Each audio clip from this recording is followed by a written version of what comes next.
Seja muito bem-vindo ao fechamento da nossa segunda semana de fevereiro.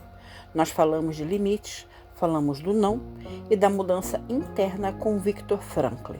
Mas hoje eu quero descer com você até o porão da convivência humana. Por que o BBB 26 nos fascina e nos causa tanto asco ao mesmo tempo? Porque gastamos horas discutindo a vida de pessoas que nunca vimos. Friedrich Nietzsche, se estivesse vivo, não estaria apenas assistindo ao BBB, ele estaria rindo e apontando o dedo e dizendo: "Eu avisei".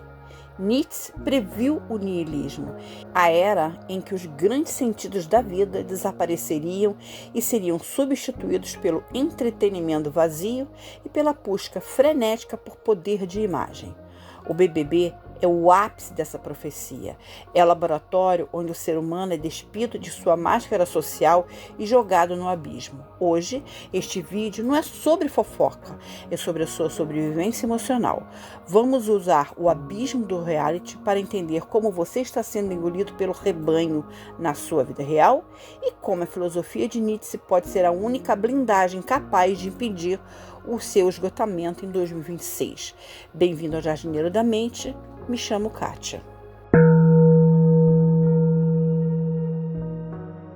Vamos começar pela frase mais famosa de Nietzsche sobre o abismo. Aquele que luta com monstros deve cuidar para que não se torne um monstro. O BBB é um jogo de espelhos.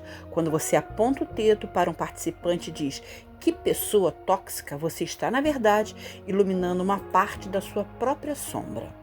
O público olha para o abismo do confinamento buscando distração, mas o abismo olha de volta. Ele revela o nosso desejo de punir o nosso prazer no linchamento virtual, o que os alemães chamam de Schadenfreude, ou alegria com a dor alheia. No seu cotidiano, o seu abismo pode ser o seu ambiente de trabalho ou aquela dinâmica familiar tóxica. Quando você tenta lutar contra essas pessoas usando as mesmas armas delas, ou seja, a fofoca, a manipulação, o jogo de poder, você se torna o monstro que está combatendo. Nietzsche nos ensina que a primeira blindagem emocional é o distanciamento crítico. Se você se envolve demais com o abismo, você perde a sua luz interna. Como você tem guardado a sua energia diante dos monstros do seu dia a dia? Nietzsche dividiu a moralidade em duas: a moral dos senhores e a moral dos escravos. Não confunda com status social, é um status de alma. No BBB 26, vemos a moral dos escravos o tempo todo através do ressentimento. O grupo se une não porque eles se amam, mas porque eles odeiam alguém que se destaca, alguém que é diferente. O rebanho se sente seguro na mediocridade. Para o rebanho, a excelência é uma ofensa. Você já sentiu isso? Quando você começa a mudar, a colocar limites, que era o tema da nossa segunda-feira, o seu rebanho, amigos, colegas, parentes, começam a te atacar. Eles tentam te trazer de volta para o nível deles. No BBB, o cancelamento é a ferramenta do rebanho para decapitar quem ousa ter uma vontade própria. Para Nietzsche, a única forma de não se esgotar emocionalmente é parar de buscar o pertencimento ao rebanho e aceitar a solidão do topo. A sua energia gasta tentando caber em lugares onde você já cresceu demais para estar. O esgotamento que você sente em fevereiro não é só físico. É o que o Nietzsche chamaria de niilismo passivo. É o cansaço de viver em um mundo que parece não ter propósito. No BBB, os participantes entram em depressão ou surtam porque percebem que as relações ali são moedas. Nada é sagrado. Quando você vive uma vida baseada apenas em bater metas, pagar contas e postar fotos felizes, você está vivendo o niilismo passivo. Você está em um BBB pessoal. O niilista passivo desiste de criar sentido e apenas consome a vida. A blindagem contra isso é o que Nietzsche chama de vontade de poder. Mas atenção! Vontade de poder não é mandar nos outros, é o poder sobre si mesmo, é a capacidade de dizer: eu crio os meus valores. Se o mundo é um caos, eu sou o arquiteto da minha paz. A vulnerabilidade, que é o nosso tema de quarta-feira, entra aqui.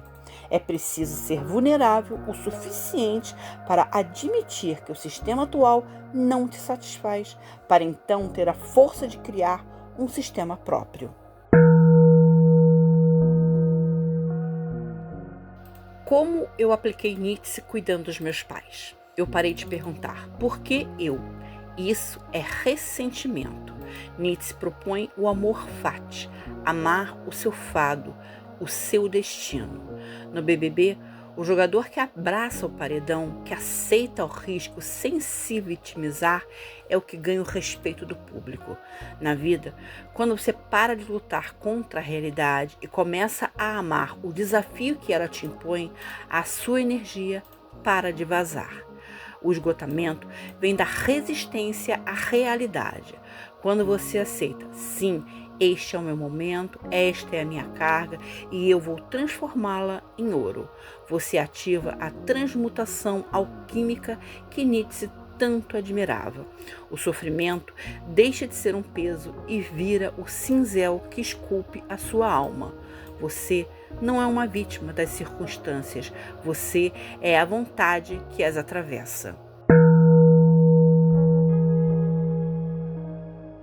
Nietzsche nos chama para sermos o Übermensch, o além do homem, aquele que superou a necessidade de aprovação, que foi nosso tema de quarta-feira passada, e a moral do rebanho. No BBB 26, quem vence geralmente é aquele que conseguiu se manter fiel a si mesmo, apesar da pressão. Na sua vida, vencer fevereiro significa chegar em março com a alma intacta. Proteja o seu espaço. Não deixe o niilismo do mundo apagar o seu fogo interno.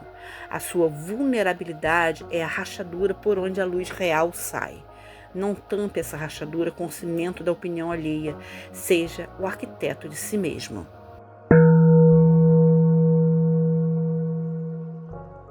Nós terminamos essa jornada no abismo hoje, mas a sua vida real começa agora, quando você der o stop nesse vídeo.